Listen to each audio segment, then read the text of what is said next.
शुरू करे रे जान हमार। पेट्रोल जानता है? पेट्रोल पिछले क्लास में हम तुमको बताए थे। पेट्रोलियम गैसोलीन एक के बात है। पेट्रो मतलब होता है चट्टान, ओलियम मतलब होता है तेल।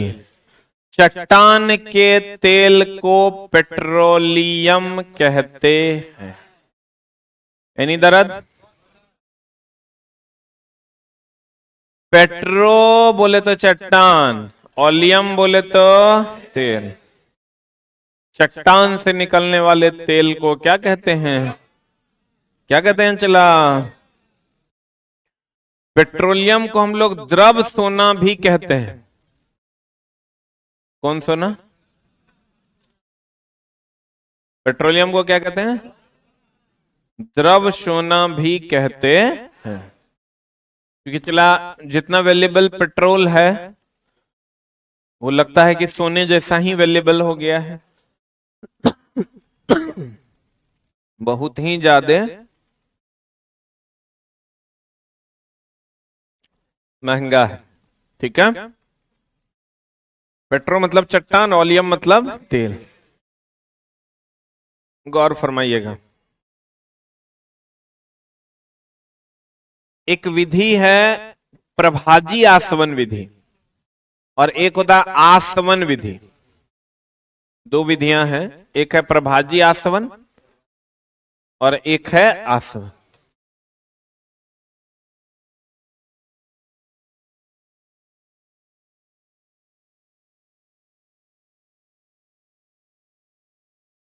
प्रभाजी आसवन विधि, ठीक ना? प्रभाजी आसवन विधि होता है फ्रैक्शनल डिस्टिलेशन मेथड। ठीक है। प्रभाजी आसवन में पेट्रोलियम से, यह ऐसी विधि है जहां पेट्रोलियम से, वेरी वेरी इंपॉर्टेंट, पेट्रोलियम से पेट्रोल, डीजल, किरोसिन इत्यादि को अलग किया जाता है। क्या क्या आता है चला? पेट्रोलियम से पेट्रोल, डीजल, किरोसिन आदि को क्या क्या आता है? अलग किया। इट्स वेरी वेरी इंपॉर्टेंट कि पेट्रोलियम को किस विधि द्वारा शुद्ध किया जाता है? प्रभाजी आसवन विधि द्वारा। कहता है इसे द्रव सोना या कच्चा तेल या धात्विक तेल भी कहते हैं। एक अशुद्ध पदार्थ है। कौन एक अशुद्ध पदार्थ है? पेट्रोलियम। पेट्रोलियम क्या है? जिसे प्रभाजी आसवन विधि द्वारा शुद्ध करके अनेक प्रभाजों जैसे डीजल, पेट्रोल, किरोसिन इत्यादि में क्या कर दिया जाता है? क्या कर दिया जाता है? बांट दिया जाता है। अब कहता है ईंधन का ऊष्मीयमान हम बताए थे आपको। एकांक द्रव्यमान को जलाने पर, ईंधन के एकांक द्रव्यमान को जलाने पर जो ऊष्मा प्राप्त होती है उसे ईंधन का क्या कहते हैं? ऊष्मीयमान। किसी ईंधन के 1 ग्राम के पूर्ण रूप से जलाने में ऊष्मा की जितनी मात्रा प्राप्त होती है वही वही उस ईंधन का ऊष्मीयमान। हाइड्रोजन का ऊष्मीयमान सबसे अधिक होता है, लगभग। अब अपस्फोटन, नॉकिंग। नॉकिंग क्या होता है चला कि इंजन जो है ना वो टक टक टक का आवाज करता है। इंजन जो है वो टक टक टक का क्या करता है? आवाज करता है। इसी को ईंधन का नॉकिंग कहते हैं। कभी देखे हो इंजन स्टार्ट रहता है, टक टक टक का आवाज करते रहता है, उसी को नॉकिंग कहते हैं चला। तो कैसे कम किया जा सकता है? टेट्रा इथाइल लेड मिला के। यही एक क्वेश्चन इससे पूछा जाता है। नॉकिंग का एकमात्र क्वेश्चन आता है कि नॉकिंग को किस विधि द्वारा कम किया जा सकता है? टेट्रा इथाइल लेड के द्वारा। तो कहते हैं चला जी, वाहनों के इंजन में जब ईंधन तथा वायु के मिश्रण का ज्वलन स्पार्क प्लग द्वारा उत्पन्न चिंगारी के संपर्क में आने से पहले ही हो जाता है। स्पार्क प्लग जब चिंगारी छोड़ता है उससे पहले ही उसमें आग लग जाता है। जैसे चला मिलनी आग कैसे लगता है कि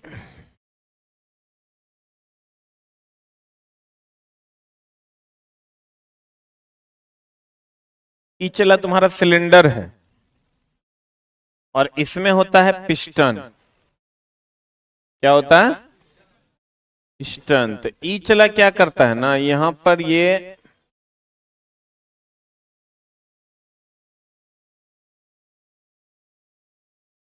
स्पार्क प्लग होता है। यहां से इनलेट होता है और यहां से आउटलेट होता है। तो यहां से एयर फ्यूल मिक्सचर का इनलेट होता है और यहां से एयर फ्यूल मिक्सचर का क्या होता है, आउटलेट होता है। तो जब ये दबाते हैं ना, तो दबाने के बाद जब यहाँ पूरा ये दब जाता है तो यहाँ पर चला आग लगता है। आग लगेगा तो आग लगने के बाद फैलता है कि सिकुड़ता है। तो जैसे ही यहाँ इसको दबाते हैं आग लग जाता है, आग लग जाता है तो फैलने की कोशिश करता है, इधर धक्का देता है जिसके कारण चक्का तुम्हारा घूमता है। जो गाड़ी में चक्का घूमता है ना, इसी में चला, इससे धुरी लगल रहता है। ये तुम्हारा टायर हुआ। एकदम रफ भाषा में अगर समझो तो जैसे ही चला एयर फ्यूल का मिक्सचर जो होता है यहां से इन किया, उसको ये पिस्टन क्या करता है, दबाता है। दबाने के बाद जब पूरा दब जाता है तो यहाँ आग लग जाता है, स्पार्क जनरेट करता है। ये स्पार्क प्लग नहीं देखता गाड़ी में, पहले के राजदूत समय प्लग साफ करता था लोग। ये स्पार्क जनरेट करता है, स्पार्क जनरेट करेगा तो आग लग जाएगा, तो आग लगेगा तो फैलेगा, फैलेगा तो एक धक्का मिलेगा नीचे की तरफ, वही धक्का जो है टायर को घुमाता है। बोलन रे, ये जब पूरा दबता है तब ये स्पार्क प्लग ऑन होना चाहिए। आई यही है पिस्टन, स्पार्क प्लग पता चला ऑन हो गया। पिस्टन यही है, स्पार्क प्लग क्या हो गया, क्या हो गया, ऑन हो गया। तो पता चला आग तो पहले ही ना लग गया, तो आग पहले लगेगा, धुआं भी ज्यादा देगा और टक टक टक का आवाज भी ज्यादा करेगा। तो कहते हैं स्पार्क प्लग जो है इसके स्पार्किंग से पहले ही अगर आग लग गया तब नॉकिंग होता है। लेकिन कहते हैं, चला गौर फरमाइएगा, वाहनों के इंजन में जब ईंधन तथा वायु के मिश्रण का ज्वलन स्पार्क प्लग द्वारा उत्पन्न चिंगारी के संपर्क में आने से पहले हो जाता है। होना कब चाहिए, स्पार्क प्लग जब ऑन होता है तब होना चाहिए। हो जाता है तो उत्पन्न ऊष्मा पूर्णतः कार्य में परिवर्तित नहीं होती, बल्कि धात्विक ध्वनि उत्पन्न करने में नष्ट हो जाती है। और धात्विक ध्वनि मतलब नॉकिंग, नॉक किया कभी किसी के दरवाजे को, टक टक टक, वही ध्वनि उत्पन्न होने में नष्ट हो जाती है। इंजन में उत्पन्न यही धात्विक ध्वनि अपस्फोटन यानी नॉकिंग कहलाती है। अपस्फोटन को कम करने के लिए ईंधनों में क्या मिलाते हैं, वेरी वेरी इंपॉर्टेंट, यही पूछेगा, लिखाए थे, यही पूछता चला। टेट्राइथाइल लेड तथा बेंजीन, टॉल्विन, जाइलिन, जाइलिन को BTX भी कहते हैं, का मिश्रण मिलाया जाता है। मेनली चला एक को पूछेगा, टेट्रा इथाइल लेड। और नॉकिंग क्या है, समय से पहले आग लगता है तब होता है कि समय के बाद आग लगता है तब होता है, समय से पहले आग लगता है। अब ऑक्टेन संख्या और सीटेन संख्या, इसका चला एक लाइन मात्र पूछा जाता है, वो है CDPO। क्या पूछा जाता है, याद रखिए, इससे आपका काम हो जाएगा। जैसे कोई भी डीजल कितना क्वालिटी का है ये कैसे पता चलेगा, कोई भी डीजल कितना पेट्रोल कितनी क्वालिटी का है, उसकी क्वालिटी कितनी अच्छी है, ये कैसे पता चलेगा, दैट इज CDPO। सी बोले तो सीटेन नंबर, ये डीजल की क्वालिटी को बताता है। पी बोले तो पेट्रोल की क्वालिटी, कौन बताता है, ऑक्टेन नंबर। अब देखो, अगर आपको कहेगा कि बताइए डीजल की क्वालिटी को कौन बताता है, कहेंगे C10 नंबर, आप पेट्रोल की क्वालिटी को ऑक्टेन नंबर। C10 नंबर क्या बताता है, डीजल की क्वालिटी, आप पेट्रोल की क्वालिटी को कौन बताता है, ऑक्टेन नंबर। तो आपको याद रखना है CDPO, क्या याद रखना है, जल्दी से लिख लीजिए, जल्दी से लिख ले मेरे भाई, CDPO। C10 नंबर डीजल की क्वालिटी के लिए, अब पेट्रोल की क्वालिटी के लिए ऑक्टेन नंबर।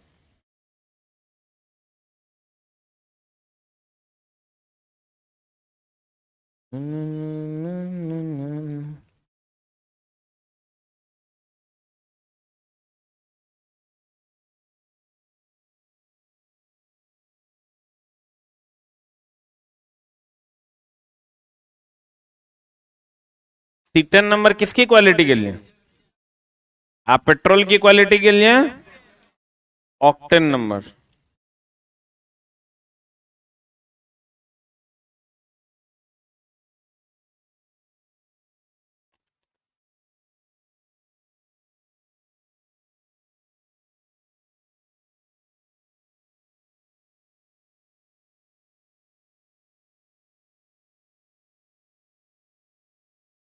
हो गया।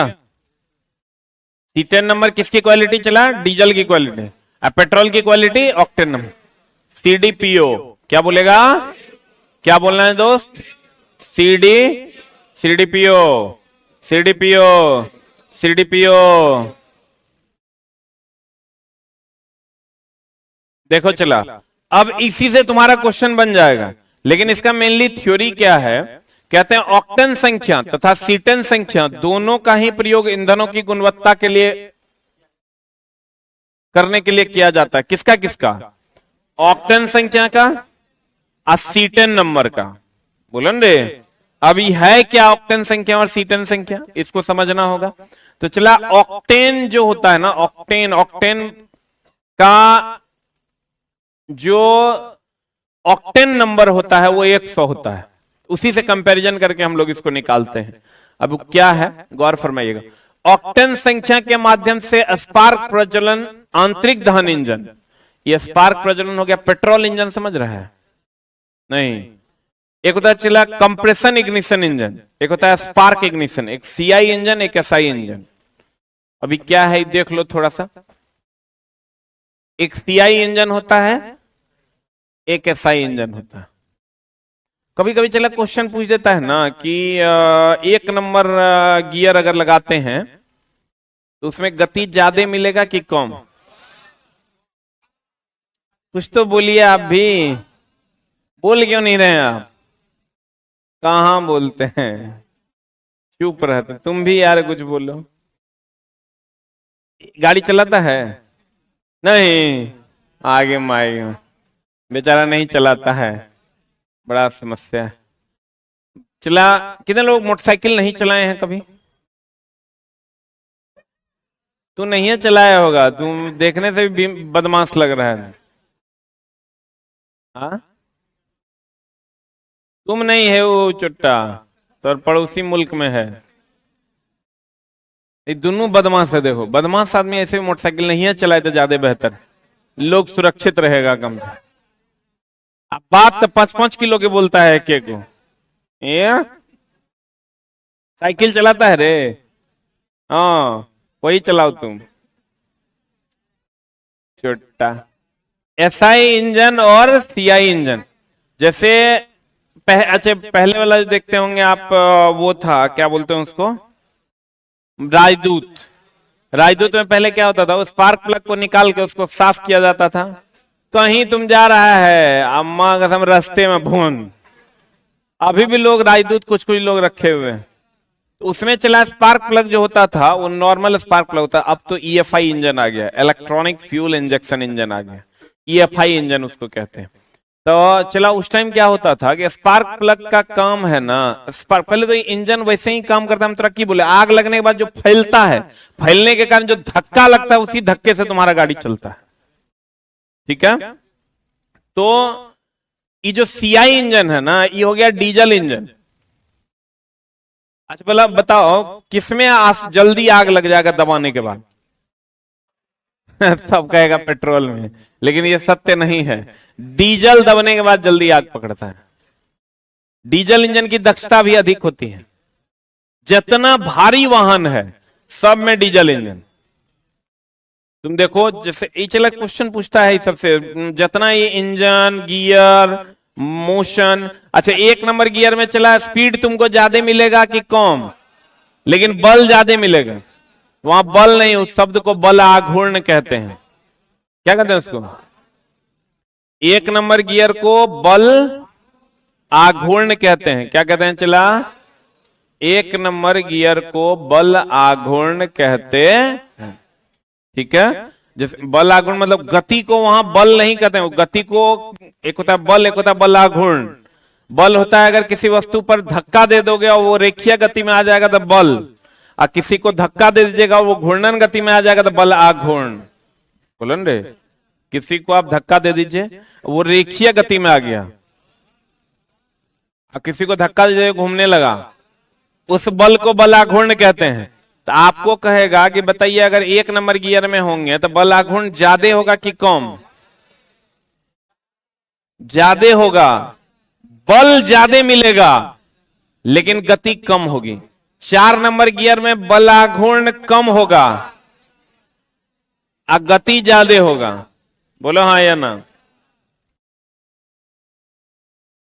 बुझला कि ना? और जितना तुम्हारा, अब तुम ये सोच रहा होगा कि सर डीजल इंजन खरीदना चाहिए कि पेट्रोल इंजन? नहीं चला, हर चीज का अलग अलग मामला है कि अब तुम मोटरसाइकिल थोड़ा डीजल इंजन नहीं है ना, मिल जाएगा तो ले लेगा। कहीं कहीं पर थोड़ा पेट्रोल इंजन भी सूट करेगा, कहीं कहीं पर डीजल इंजन भी सूट करेगा। अगर तुम ज्यादा पावर वाला जितना इंजन, चाहे ट्रक है, ट्रैक्टर है, बस है, ये सब डीजल इंजन होता है क्योंकि डीजल की दक्षता अधिक होती है।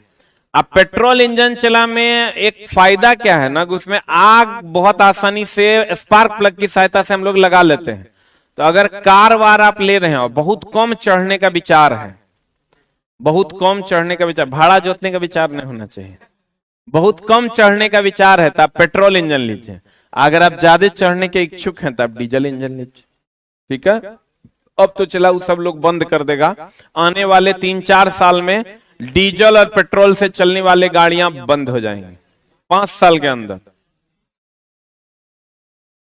सीएनजी और इलेक्ट्रिक गाड़ियां बच जाएंगी, बाकी सभी चीजें जितना पेट्रोल और डीजल का मामले बंद हो जाए। परसों हम एक पेट्रोल पंप वाले से मिले, हम लोग ये सब जो काम चला रहे हैं ये सब क्या है? तो बोला कि सर एक तो सीएनजी स्टेशन लगाएंगे, पहले 2 पेट्रोल और 2 डीजल वाला यूनिट था हमारे पास, अब उसको 1 पेट्रोल 1 डीजल और 2 सीएनजी कर रहे हैं। और बाकी उस साइड में जितना देख रहे हैं ना, सब चार्जिंग स्टेशन बनवा रहे हैं। इसका मतलब रोड में गाड़ियां आ रही हैं, लोग ले रहे हैं, और चला लोगों को बहुत ज्यादा फायदा भी हो रहा है। फायदा हो कैसे नहीं चला, अभी यहां से हम लोग घर जाते हैं तो 3,000-3,500 का इधर जाने में तेल, 3,000-3,500 उधर से आने में तेल, तो ये गड़बड़ बात ना है। तो चला, लेकिन इलेक्ट्रिक व्हीकल्स जो भी आएंगे वो बहुत लंबे सफर के लिए नहीं होंगे, तो उसके लिए सीएनजी है, उसका यूज किया जाएगा। सीएनजी में चला प्रदूषण भी नहीं होगा। तो आप अभी तो डबल वाला भी आ रहा है। अभी देखो दुनियादारी में इस फ्यूले से रिलेटेड जितना बात हम तुरंत कह रहे हैं, अभी क्या आ रहा है, चला सीएनजी प्लस पेट्रोल भी आ रहा है, सीएनजी प्लस डीजल भी आ रहा है। अगर तुम्हारा सीएनजी है तो सीएनजी पे चला लो, तो तुमको लगभग 20 रुपया पर लीटर सस्ता पड़ेगा अप्रॉक्स। तो उतना एग्जैक्ट हमको नहीं पता है क्योंकि हम चला कभी खरीदे नहीं है, लेकिन लगभग 15 से 20 रुपए के आसपास वो सस्ता पड़ता है। अब पेट्रोल अगर नहीं, मान लो सीएनजी मिल रहा तो पेट्रोल से चलेगा, लेकिन हर जगह सीएनजी स्टेशन अगर खुल जाएगा तो सिर्फ सीएनजी से चलेगा। तुम चले जाओ दिल्ली, दिल्ली में चला सीएनजी गाड़ियां ही तुमको मिलेंगी, A to Z गाड़ियां। तो डीजल इंजन और ये हो गया पेट्रोल इंजन। कौन इंजन? स्पार्क प्लग केवल और केवल पेट्रोल इंजन में होता है। डीजल इंजन में कैसे तुम पहचानोगे देख के डीजल इंजन है कि पेट्रोल इंजन? तो चला कभी कभी तो लोग यो करता है, चला पेट्रोल गाड़ी रहता है तो सर गाड़ी मांग के ले जाता है, डीजल ढार देता है, ठीक ना? तो वो काम तो एकदम नहीं होना चाहिए। वहां अगर आप ऐसा करते हैं तो उसके बहुत सारे नुकसान हैं, एकदम फायदा तो है ही नहीं, सिर्फ और सिर्फ नुकसान है। तो पेट्रोल इंजन जो होगा चला, ये स्पार्क प्लग होगा, इसमें एकदम फिक्स है, होबे करेगा। डीजल इंजन में स्पार्क प्लग नहीं होता। इसका फुल फॉर्म होता है कंप्रेशन इग्निशन इंजन। इग्निशन का मतलब होता है जलना और कंप्रेशन का मतलब होता है दबाना। इसमें दाब कर आग लगाया जा सकता है और इसमें स्पार्क के द्वारा आग लगता है, फैला के नहीं, दबा के। फैला के कहीं आग लगाएगा, चलाओ धक्का मिलेगा कैसे? जो धक्का मिलने वाला होगा दबाएंगे और तब आग लगेगा, तब ना धक्का मिलेगा फैलने का, बोला रे। तो इसमें चला संपीड़न के उपरांत, संपीड़न बोले तो कंप्रेशन, संपीड़न के उपरांत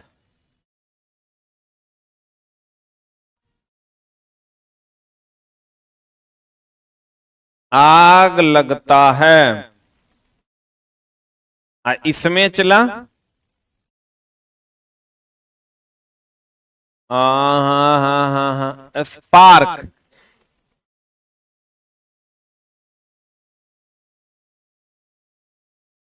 के कारण आग लगता है। एक मिनट होल्ड डाउन। इसकी दक्षता अधिक होती है। अभी तुमसे अगर पूछा जाना किसकी दक्षता अधिक होती है, तुम थर्ड से कह देगा पेट्रोल के।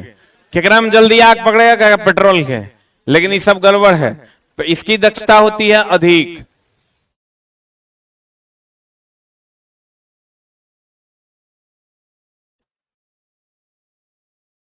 और इसकी दक्षता होती है कम।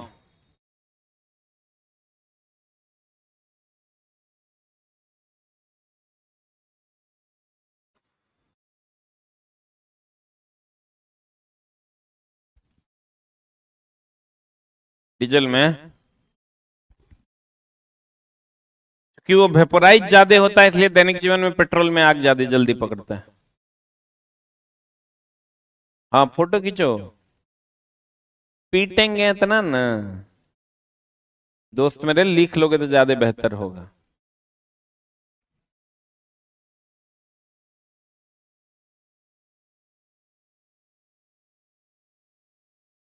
फोटो जो तुम 1956 में खींचा था आज तक देखा है फिर मोबाइल में?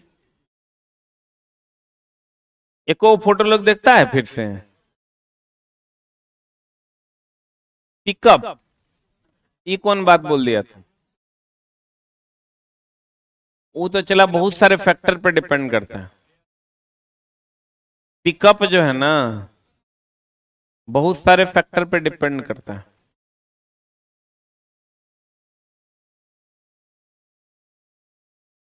हमको चेक नहीं करना, एक किताब लिखे हुए हैं डीजल इंजन, पूरा किताबें है चला डीजल ट्रेड का।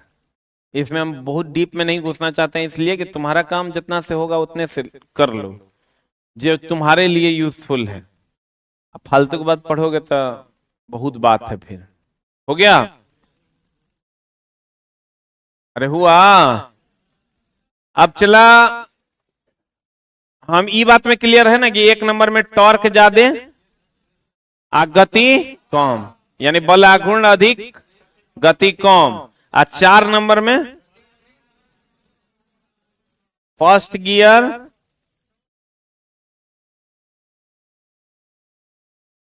Fourth gear.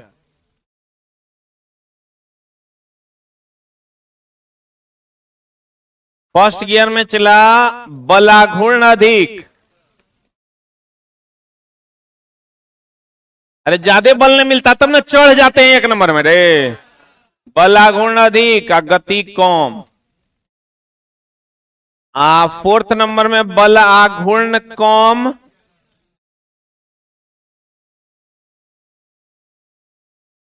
गति अधिक।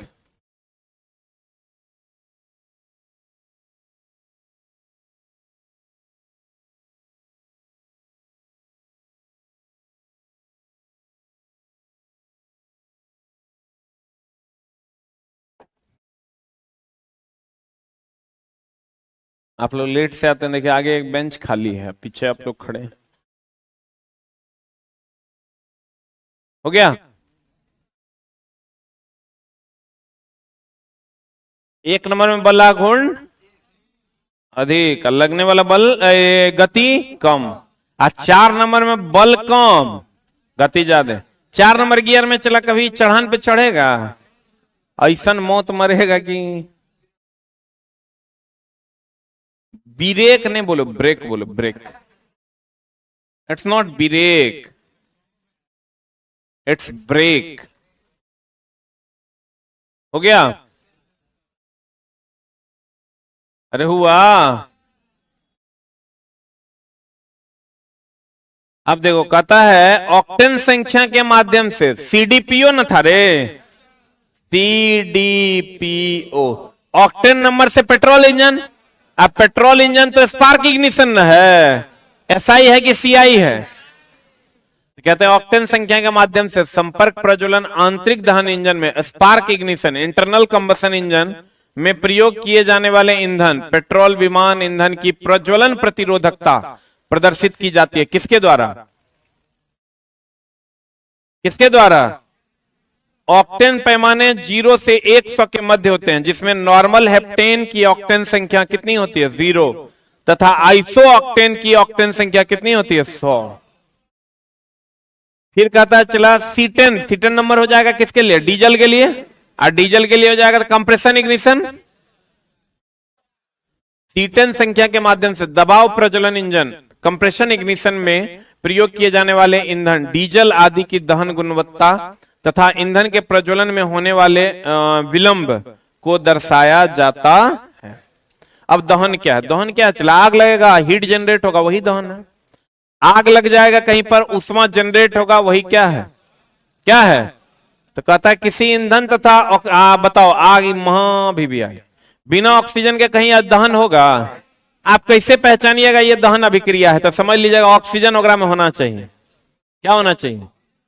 दहन के लिए ऑक्सीजन अनिवार्य है, लेकिन ऑक्सीजन रहेगा तो आगे लग जाएगा, ये जरूरी नहीं है। दहन के लिए ईंधन होना चाहिए, ऑक्सीजन होना चाहिए। खाली ऑक्सीजन होगा तो आग नहीं लगेगा, बोलन रे। लेकिन जितना भी दहन अभिक्रिया है वो सब ऑक्सीकरण अभिक्रिया है, क्योंकि ऑक्सीजन की उपस्थिति में आग लगता है। लेकिन सभी ऑक्सीकरण अभिक्रियाएं क्या दहन अभिक्रियाएं हैं? सभी ऑक्सीकरण अभिक्रियाएं दहन अभिक्रिया नहीं है। जैसे लोहे पे जंग लगना, यह भी ऑक्सीकरण है, लेकिन क्या वो दहन है? वो दहन है, लेकिन आग लगेगा तो ऑक्सीजन का होना अनिवार्य है, बोलेंगे। हम लोग श्वसन करते हैं, यह भी एक दहन है, मंद दहन कहते हैं। श्वसन एक क्या है? मंद दहन।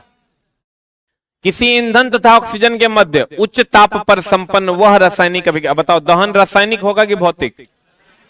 क्यों रासायनिक? क्योंकि मिलेगा नहीं, मिल जाए फिर से वही तो भौतिक, ना मिले तो रासायनिक। बताओ ईंधन जलने के बाद मिलता है क्या? तो वह रासायनिक अभिक्रिया जिसमें ईंधन के जलने पर ऊष्मा उत्पन्न होती है दहन कहलाती है। दहन की प्रक्रिया में ईंधन का रासायनिक ऊर्जा ऊष्मीय ऊर्जा में रूपांतरित हो जाता है। डीजल है, पेट्रोल है, तो रासायनिक ऊर्जा है, उसको आग लगाने के बाद किसमें जनरेट कर लेते? ऊष्मीय ऊर्जा में। दहन और गैर दहनशील, दहन हो गया जगह में आग लगेगा, गैर दहनशील हो गया जगह में आग नहीं लगेगा। तो कहते हैं ऐसे प्राकृतिक अथवा कृत्रिम पदार्थ जो आग एवं ऑक्सीजन के संपर्क में आने पर स्वयं ही जलते हैं अथवा किसी अन्य पदार्थ के दहन की प्रक्रिया में सहायक होते हैं, उसे हम क्या कहते हैं? दहनशील। जैसे लकड़ी, कागज, कोयला, पेट्रोलियम आदि। इसके विपरीत वे पदार्थ जो किसी भी प्रकार से न तो स्वयं जलते हैं और न ही दहन प्रक्रिया में सहायक होते हैं, उसे हम क्या कहते हैं? गैर दहन। जैसे पानी, लोहा, पत्थर, मिट्टी, रेत आदि। दहन मुख्यतः 3 प्रकार का, वही हो गया तीव्र दहन, मंद दहन, बोलन रे, स्वतः दहन। गौर फरमाइएगा, तीव्र दहन क्या होगा? जो तेजी से आग पकड़ेगा। मंद दहन जो धीमे धीमे आग पकड़ेगा। और स्वतः दहन अपने आप लग जाएगा आग। जैसे हम बोले तो फास्फोरस को हवा में रख दोगे अपने आप आग लग जाएगा, सोडियम को हवा में रख दोगे अपने आप आग लग जाएगा, बोलन रे। कहते हैं तीव्र दहन। इस प्रक्रिया में ईंधन बहुत कम समय में जलकर ऊष्मा एवं प्रकाश उत्पन्न कर। एगो चीज और है, चला ऊष्मा जनरेट करने वाली अभिक्रियाएं और ऊष्मा और प्रकाश जनरेट करने वाली अभिक्रियाएं दोनों अलग अलग है। फॉर एग्जाम्पल, चूना का जल से अभिक्रिया केवल ऊष्मा देगा, लेकिन ऊष्मा और प्रकाश दोनों चाहिए तो लकड़ी को जलाना पड़ेगा। आपको कहेगा कौन सी अभिक्रिया ऐसी है जिसमें ऊष्मा और प्रकाश दोनों मिलता है? कहेंगे दहन। आप अम्ल को पानी में मिला दीजिए, ऊष्मा देगा कि प्रकाश भी देगा? चूना को पानी में मिला दीजिए, लेकिन चला किसी ईंधन में आग लगा दीजिए, ऊष्मा भी देगा और प्रकाश भी देगा। इस लाइन को हाईलाइट कर लीजिएगा, चला ऊष्मा और प्रकाश दोनों देता है, पूछता है। अब मंद दहन क्या होगा? इस प्रक्रिया में ईंधन के दहन की दर या दहन का वेग बहुत कम होता है कि बहुत ज्यादा होता है? किसमें? मंद दहन में। स्वतः दहन, इस प्रक्रिया में कुछ विशिष्ट ईंधन सामान्य ताप पर स्वतः जलने लगते हैं। ऊष्माक्षेपी अभिक्रिया में ऊष्मा के पहले पॉजिटिव की निगेटिव और ऊष्मा शोषी में निगेटिव बोलेंगे का प्रयोग किया जाता है। सभी दहन की क्रिया ऑक्सीकरण होगी कि नहीं होगी? लेकिन सभी ऑक्सीकरण की क्रिया दहन है क्या? तब तो चला लोहे में जंग लगना ऑक्सीकरण है क्या? वो दहन है? श्वसन मंद दहन है। अब बताओ दहन में ऊष्मा मिलता है कि ऊष्मा लेता है? अरे आग लगाएंगे तो ऊष्मा मिलेगा ना, हो तो ऊष्मा देगा अर्थात ऊष्मा क्षेपी न है। कहते हैं यह एक ऊष्मा क्षेपी ऑक्सीकरण रासायनिक अभिक्रिया। ऑक्सीकरण है कि अवकरण है? क्यों ऑक्सीकरण है? ऑक्सीजन का जुटना ऑक्सीकरण है, बोलो ने। और रासायनिक है कि भौतिक है? क्यों रासायनिक है? क्योंकि आग लगने के बाद फिर से वो ईंधन मिलेगा नहीं, मिल जाए वो भौतिकी, ना मिले वो रासायनिक। बता, टेट्राइथाइल लेड का उपयोग एंटी नॉकिंग के रूप में करते हैं। ईंधन एलपीजी का मुख्य घटक। यहां होगा चला बायोगैस, नवका किताब में हम किए थे। अच्छा कोई बात नहीं, बायोगैस लिख लो। बायोगैस का मुख्य घटक है मीथेन और सीएनजी का मुख्य घटक भी है मीथेन। हो गया? ई लिखा है चला तुमको। एंटी नॉकिंग के लिए tetraethyl lead, antacid magnesium hydroxide और एंटी फ्रीजिंग के रूप में इथिलीन ग्लाइकॉल। याद है? आज बताओ चला, बिना ऑक्सीजन के आग लगेगा? और आग लगेगा तो उष्मा भी देगा और प्रकाश भी देगा। उष्मा क्षेपी है कि शोषी? आग का लगना उष्मा क्षेपी है, पक्का ना? और आग बिना ऑक्सीजन के लगेगा तो जहां अगर तुमको दहन अभिक्रिया की पहचान करनी हो तो वहां पर किसका होना अनिवार्य है? ऑक्सीजन। एक लाइन लिख लो, सभी दहन अभिक्रियाओं में,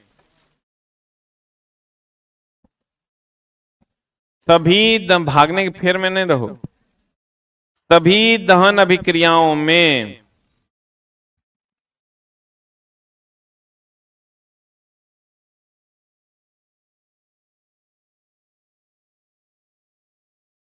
ऑक्सीजन का होना